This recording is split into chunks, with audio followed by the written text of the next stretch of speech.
This is a nice combination. So you can start, I like to start with negative pressure. One, because probably it's a bit nicer anyway. So you can start.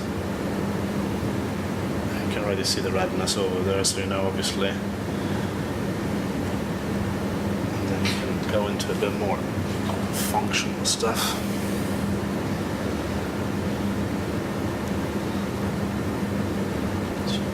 Basically working against the fascia as you're lengthening it.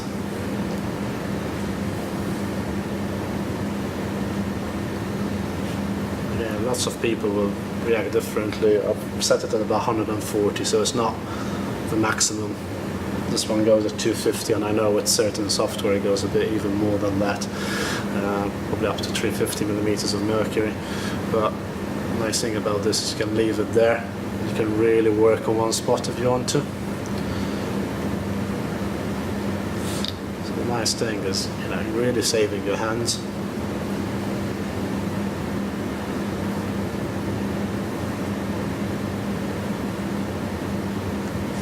So you palpate and you find tight spots.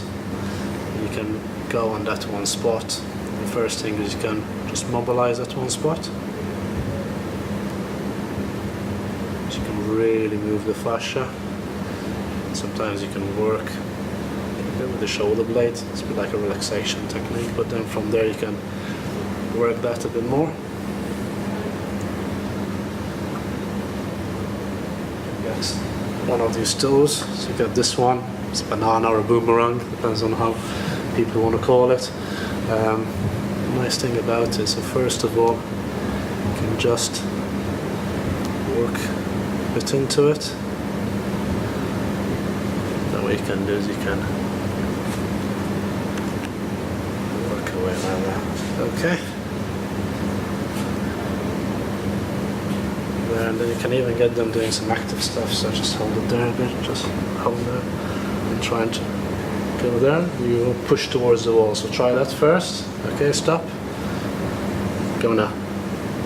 And this, go a bit slower, slower, slower. There, so you're really working there, and again, there, and again, there. Set, another two, there, and there. And then if you're somebody who likes to use your hands, again, by then hopefully you've already affected it, so then you can do a lot of hand stuff. Some people enjoy using the elbow also. It's a nice combination. Then obviously you can wipe it up. You can even put some acupuncture if you want to. Maybe you've done acupuncture the previous day, and so there's like a follow-up approach. But then you can use your fingers, or again, if you want to use a bit more physio touch, or any one of the other tools. So it's a nice combination, but just having that different way of working it.